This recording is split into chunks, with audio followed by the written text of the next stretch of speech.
ஆண்டவராகிய இயேசு கிறிஸ்துவின் நாமத்தில் உங்கள் யாவரையும் வாழ்த்துதலையும் சோத்திரத்தையும் தெரிவித்துக் கொள்கிறேன். இந்த கடந்த மாதத்திலே நெட் ஃபவுண்டேஷன் பூந்தமல்லியிலே நாம் படித்த பாடம் உங்கள் அனைவருக்கும் நினைவில் இருக்கும் என்று நினைக்கிறேன். தேவனுடைய மந்தையை பராமரித்தல் என்கிற பாடத்திலே முதலாவது லெசன், அதாவது முதலாவது அதிகாரம், போதகரின் பராமரிப்பு ஊழியம் என்றால் என்ன? அதிலே இந்த முதல் பாடத்திலே போதகரின் பராமரிப்பு ஊழியம் என்பது பராமரிப்பு, ஒரு விசுவாசி மற்றொரு விசுவாசியை இயேசுவின் நாமத்தில் உதவுவது. இந்த பராமரிப்பு பணியை சபையில் யாரெல்லாம் செய்யலாம் அப்படின்னா, போதகர், மூப்பர், சபையில் இருக்கிற விசுவாசி மக்கள் அனைவரும் இணைந்து சபைக்கு வெளியிலே இருக்கிற விசுவாசிகளுக்கு மத்தியில் செய்யப்படுகிற ஒரு ஊழியம் தான் இந்த பராமரிப்பு ஊழியம். இப்போ இந்த பராமரிப்பு ஊழியத்தில் 3 அம்சங்கள் உள்ளது, 3 முக்கியமான காரியங்கள். ஒன்று, தலைவரின் ஆடுகளுக்கான பராமரிப்பு. இரண்டாவது, சரிப்படுத்தவும் மற்றும் ஊக்குவிப்பதற்கான அழைப்பு. மூன்றாவது, பரிசுத்தப்படுத்துதல் மற்றும் சேவைக்கான ஒரு ஊழியம். இந்த 3 காரியமும் ரொம்பவும் முக்கியமானது. அதை ஒன்றன் பின் ஒன்றாக நாம் பார்ப்போம். முதல், தலைவரின் ஆடுகளுக்கான பராமரிப்பு. தேவனுடைய சபை மந்தைக்குள்ளாக உள்ள ஆடுகளை கவனித்து பராமரித்து போதக ஊழியம் செய்கிறது. இதை தான் நம்ம பராமரிப்பு போதகருடைய ஊழியம் என்று அழைக்கிறோம். அப்போ ஒரு போதகர் தன்னுடைய சபையில் இருக்கிற மந்தையில் இருக்கிற ஆடுகளுக்கு மட்டும் இந்த ஊழியத்தை செய்கிறார், மற்றும் அதையும் தாண்டி மந்தையில் இல்லாத ஆடுகளுக்கும் இந்த ஊழியம் அவர் செய்கிறார். சபையின் தலைவராக மற்றவர்கள் மீது அக்கறை கொள்வது, தேவனோடு ஐக்கியம் கொள்வது, இரண்டுமே ஒரு பராமரிப்பு பணியில் இருக்கிற தலைவருக்கு ரொம்ப இன்றியமையாதது. ஒரு மெய்ப்பரானவர் ஆடுகளை பாதுகாக்க வேண்டும், பராமரிக்க வேண்டும், போஷிப்பதும், இந்த 3மே இருக்கணும். இவைகளுக்கு மத்தியில் இவைகள் அனைத்தையும் ஒன்றிணைத்து தேவனுடைய திசைக்கு நேராக, அதாவது ஆண்டவரை பார்க்கிற வழிக்கு நேராக அவர்களை கொண்டு செல்ல வேண்டும். அவர் ஒவ்வொரு நபரையும் சரியாக பராமரிக்கிறார். சபையில் இருக்கிற நபர்களை பராமரிக்கிறார். மென்மையாகவும் கண்டிப்பாகவும் தனிப்பட்ட விதத்திலும் அவர் பராமரிப்பு செய்கிறார். இந்த போதகரின் பராமரிப்பை பற்றி பழைய ஏற்பாட்டில் தேவனாகிய கர்த்தர் தலைவர்களை மிகுந்த கடினத்தோட கண்டித்து பேசுகிறார். ஏன் அப்படின்னா, எசேக்கியேல் 34:4 அந்த தலைவர்கள் இஸ்ரேல் மக்களை சரியாக பராமரிக்கவில்லை.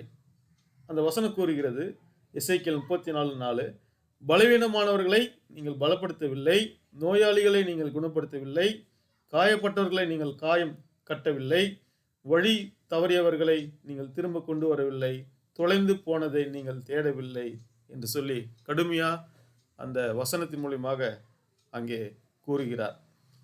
மேய்ப்பன் செய்ய வேண்டியது என்ன? அழகான ஒரு உதாரணத்தை இயேசு கிறிஸ்து நமக்கு கொடுத்துட்டு போயிருக்கிறார். 100 ஆடுகளுடைய ஒரு மனிதன் ஒரு ஆடு காண போனாவோ அதை கண்டுபிடித்து வருமளவும் அவன் அதன் பின்னாடி சென்று அதை கண்டுபிடித்து சந்தோஷப்படுகிறான். அப்போ தனி ஒரு ஆட்டுக்காகவும் பராமரிப்பை நாம் மேற்கொள்ள வேண்டும். முழு மந்தையும் அதை நாம் பராமரிக்க வேண்டும். இதுதான் இயேசு கிறிஸ்து இந்த பராமரிப்பு ஊழியத்தில் மிகவும் முக்கியமானது என்று சொல்லி அவர் சொல்கிறார். ஒரு ஆடு இயற்கையாக காணப்போனாலோ அல்லது மந்தையில் சேர்ந்து இருக்க முடியாம போனாலோ ஒட்டுமொத்த மந்தையும் ஒரு மேய்ப்பன் சேர்க்கப்பட வேண்டும். இந்த ஊமையினுடைய முக்கியத்துவம் என்னன்னா, தலைமைத்துவத்தின் தவிர்க்க முடியாத ஒரு பணி தான் இந்த பராமரிப்பு ஊழியம். இதை இயேசு கிறிஸ்து வலியுறுத்துகிறார். திருச்சபையின் அங்கத்தினர்கள், போதகர்கள் இயேசுவின் பிரதிநிதியாக இருக்கிறார்கள். ஒரு போதகர் சபையில் இயேசு கிறிஸ்துவின் பிரதிநிதியாக இருக்கிறார். அப்ப நீங்கள் இயேசுவின் பெயரால் இந்த ஊழியத்தை செய்ய வேண்டும். இயேசுவை போல அவர்களிடம் செல்ல வேண்டும். அதுதான் இந்த ஊழியத்தினுடைய ரொம்ப ரொம்ப முக்கியமான கருத்து. தலைவர் உபத்திரவங்களை நீக்குவதில்லை. அடுத்தது, ஒருவர் உங்களிடம் பிரச்சனையோடு வந்தால் பிரச்சனை தீர்ப்பது, அவருடன் இருப்பது, உதவி செய்ய முயற்சிப்பது, சில உதவிகள், நிதி வழங்குவது, வீடு தருவது, ஆதரவு, உணவு கொடுப்பது, இதெல்லாம் ரொம்ப முக்கியம். சில வேளைகளில் சட்ட ரீதியான காரியங்களில் கவனம் தேவை. ஊழியத்து நிமித்தம் சட்ட ரீதியான காரியங்களில் போயிட்டு சிக்கிக்கொள்ளக்கூடாது. அதை சரியாக கையாள வேண்டும். பிரச்சனையை தீர்ப்பதை விட பிரச்சனைகளின் ஆழத்துக்கு அவருடன் செல்லலாம்.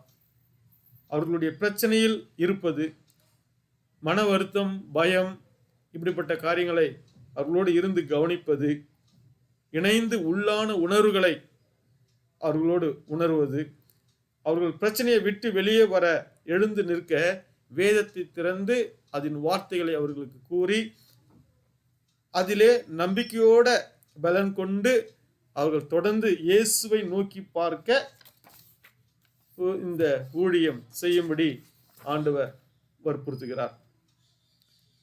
இந்த உலகத்துல பிரச்சனையை தீர்க்கிறதுக்காக இயேசு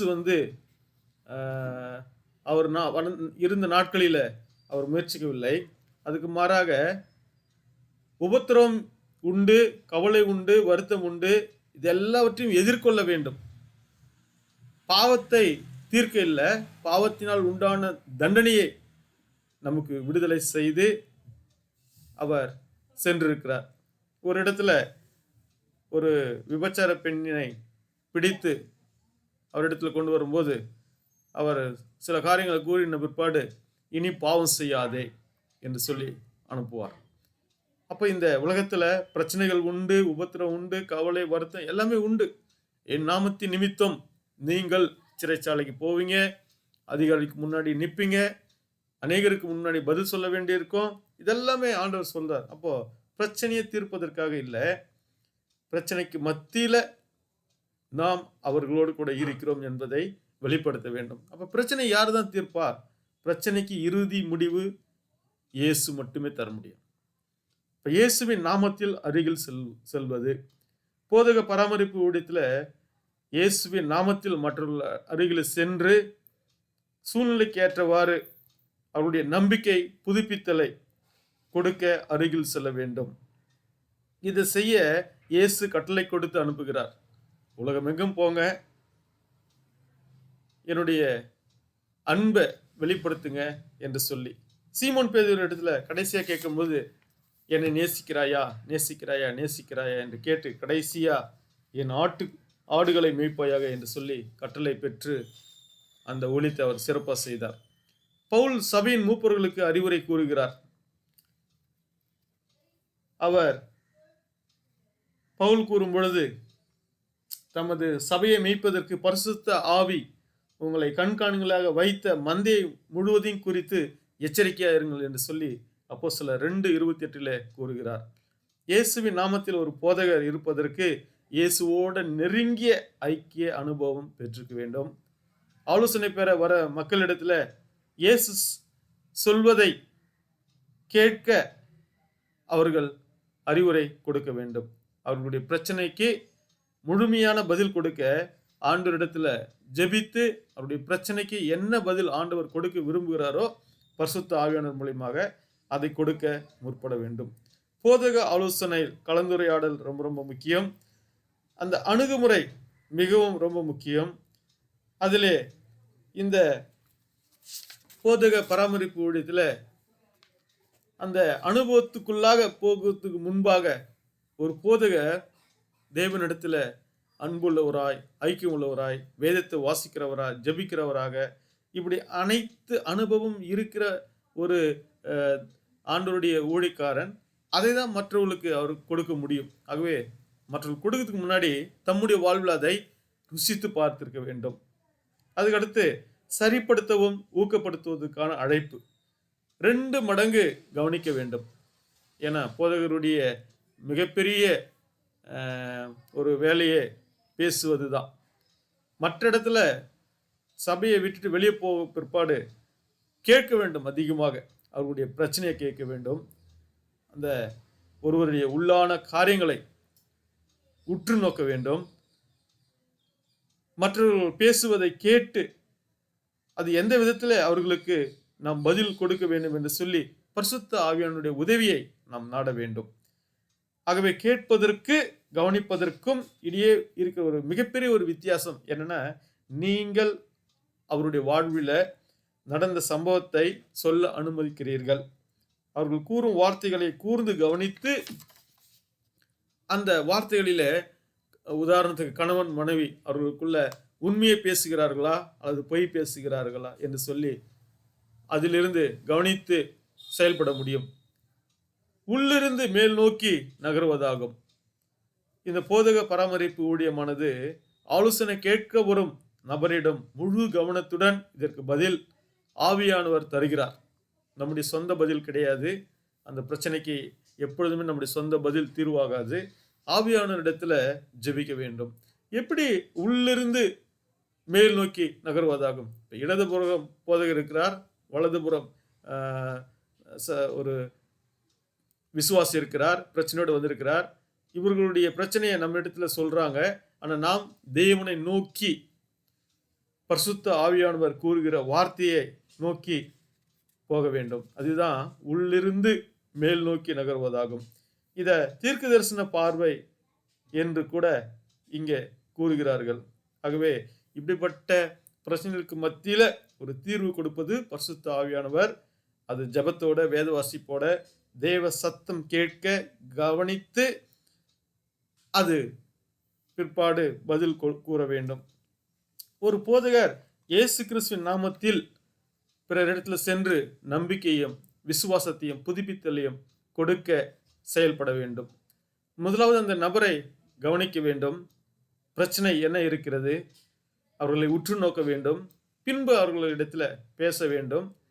அனைத்தும் சீர்படுத்த, ஊக்குவிக்க, முடங்கிய வாழ்வில் மாற்றத்தை, புதுப்பித்தலை கொண்டு வர அவர்களுடைய வாழ்வில் அந்த ஆலோசனைகளை சரியாக கேட்டு பரிசுத்த ஆவி கூடுகிற பதிலை அவர்களுக்கு கொடுக்க முற்பட வேண்டும்.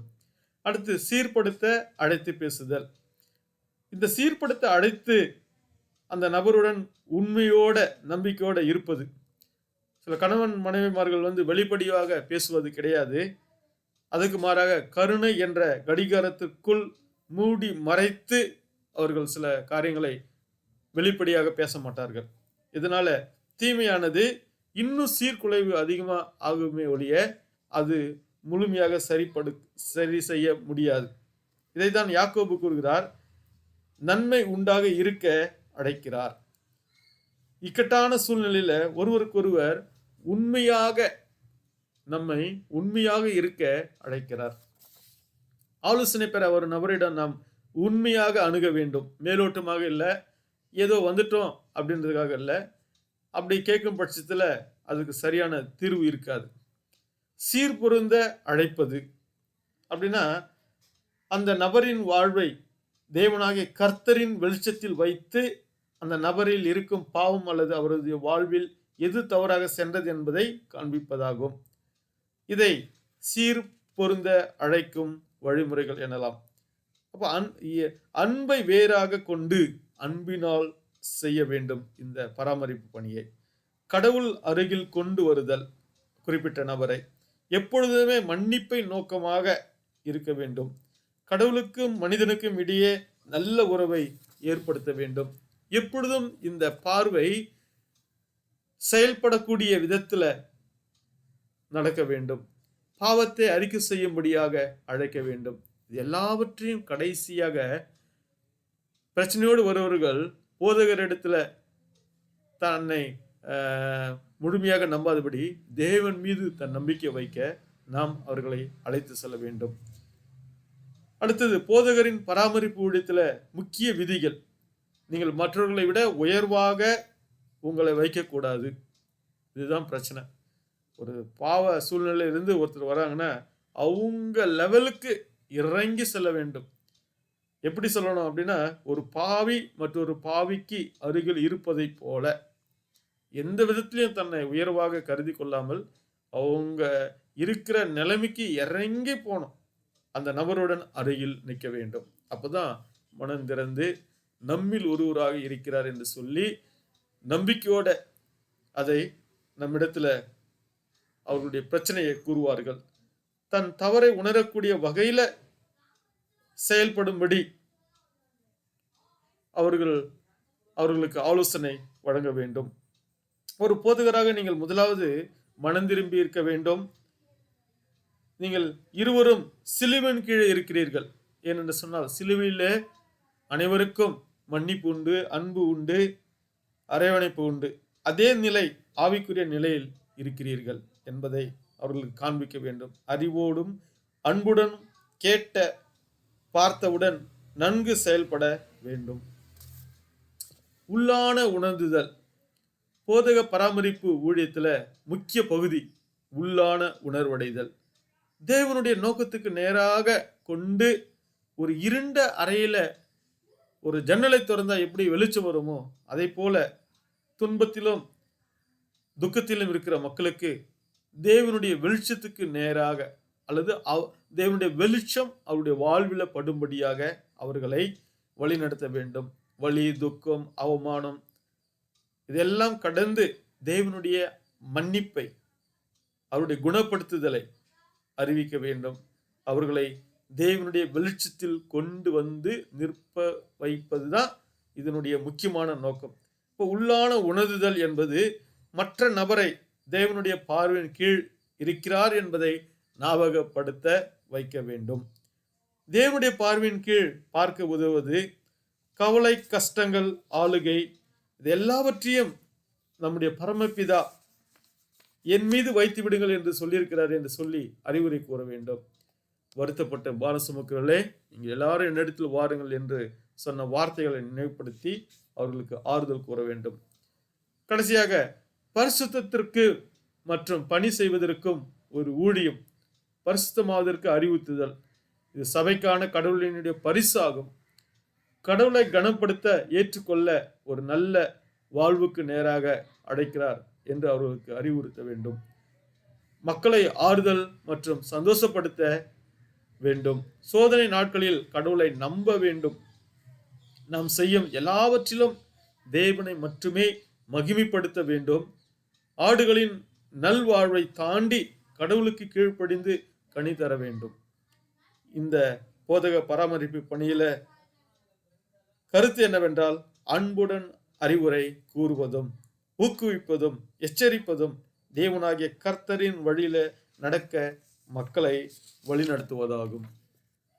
இந்த ஒரு சபை போதக பணியில இது ரொம்ப முக்கியமானது. தனிப்பட்ட முறையில வீடுகளிலும் வேத புத்தகத்திலிருந்து வார்த்தையை எடுத்து பரிசுத்த ஆவியானவர் எவ்வாறு அங்கே செயல்பட விரும்புகிறார் என்பதை அவர்களுக்கு அறிவுறுத்த வேண்டும். இது நமது ஊழியத்துல ஒரு மிகப்பெரிய ஒரு பணி, இந்த போதக பராமரிப்பு பணி.